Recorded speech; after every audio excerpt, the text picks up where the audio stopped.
farmer, friend, singer-songwriter, Lyal Strickland. And that's farmer, friend, and jack of all trades, Chris Horn. And we're those Tastebudguys.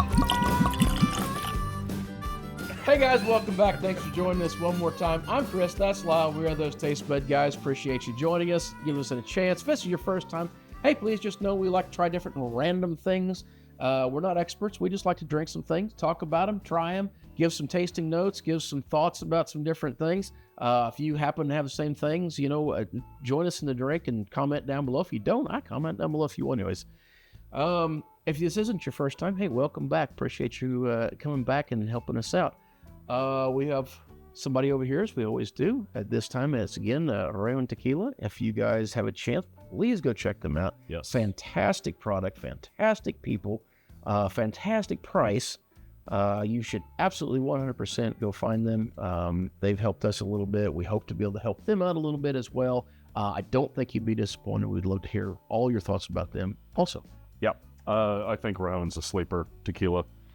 I'm just waiting for people to discover it so I can't afford it anymore. Yeah, we'll see. They'll be like, hey, Julio, can we please have some more? We're working with Tom's Town Distillery out of Kansas City.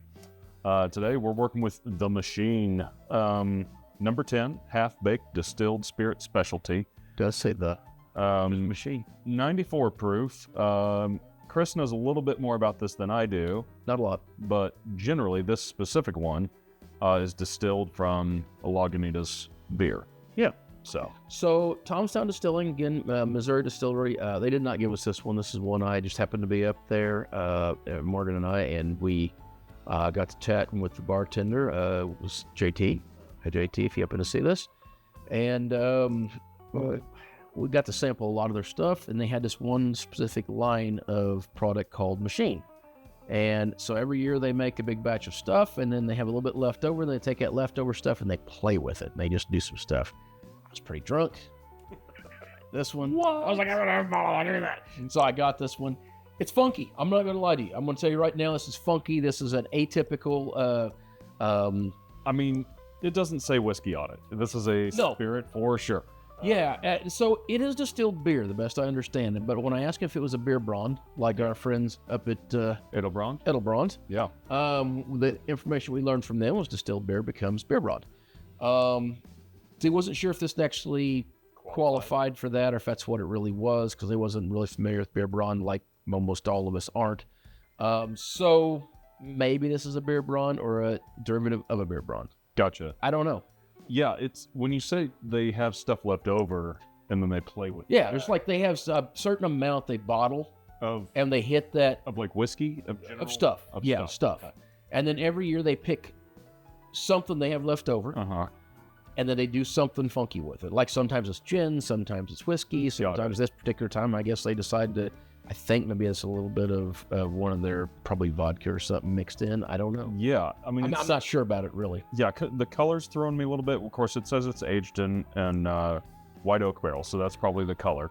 But when you say it's left over, this says it's distilled from beer, so I'm curious. Yeah, well, again, I think it's got to be cut with something. Again, I would never give it up when they talk.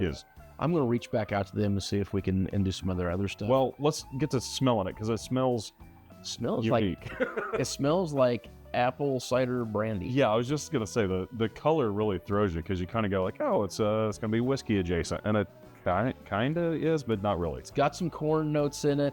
It's got a lot of that apple fruity note, a little bit of cinnamon note in there. I get a lot of like brandy-esque type. It really does, don't it?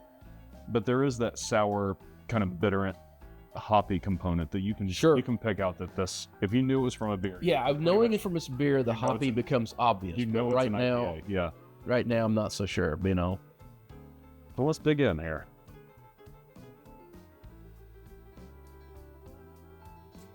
Oh man! Whoa! What the? Wow!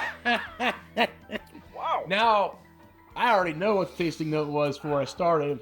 I'm going to wait for you to tell me because the guy in the bar screamed this as I bought this bottle of what it was. Okay, no, so... And as soon as I took my first drink, I said, you, sir, are not wrong. So go ahead, brother. I just got it on the back end. I want to walk through this. Well, I'll start with the finish. It Please. finishes like weed. Yes, that's the note. Absolutely tastes like Tastes like weed. marijuana Yeah. in every way. Don't hate it. I really No, don't hate it's a super interesting, it. Scratches a lot of itches as a musician. very dry. I didn't tell him anything about what I knew about this. I just wanted to see if he'd hit it. And as soon as we got our first pour of this, the guy at the end of the bar, I was asking, like, what's it like? What's this? And he goes, it tastes like weed. I said, oh. I took one drink and I said, you, sir, are not wrong. It absolutely does. Okay. I love this.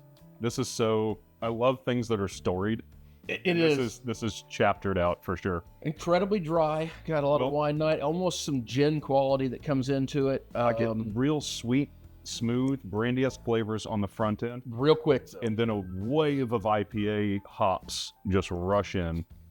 And then my tongue completely dries out. This minty mouthwash finish. Yeah, and then the weed. Yeah, and that just hangs there. Oh man, I don't think I want to. My tongue's like numb almost. I think I could have like probably just the 2 sips I had, and definitely would not want to talk to an officer.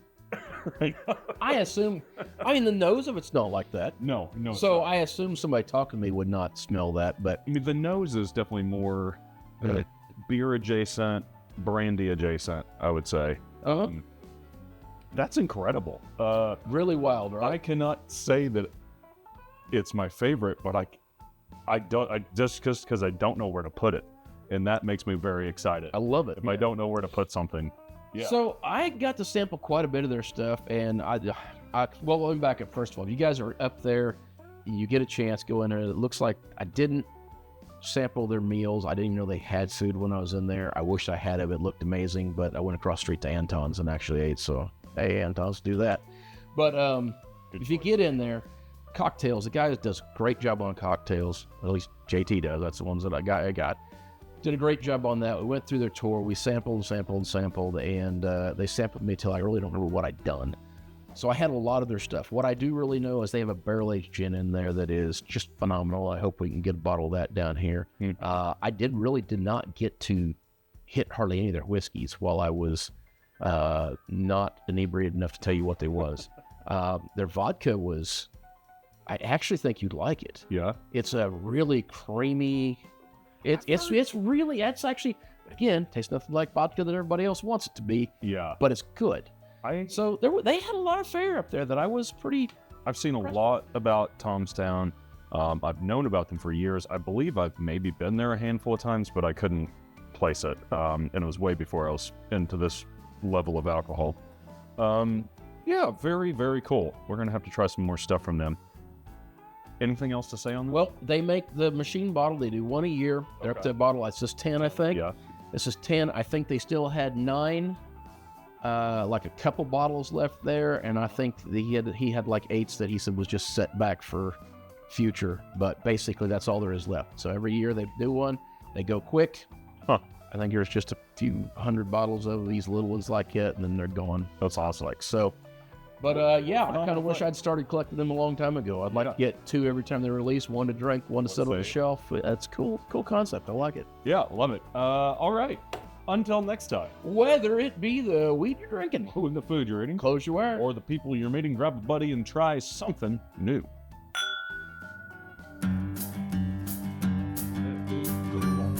Hey guys, you made it this far. Hopefully that means there's something there worth your time that you liked watching. If you would, hit the like and subscribe button. Follow us around Facebook. We're trying to get more busy on that, all that. Please don't forget we have our friends over here at Rayhome Tequila.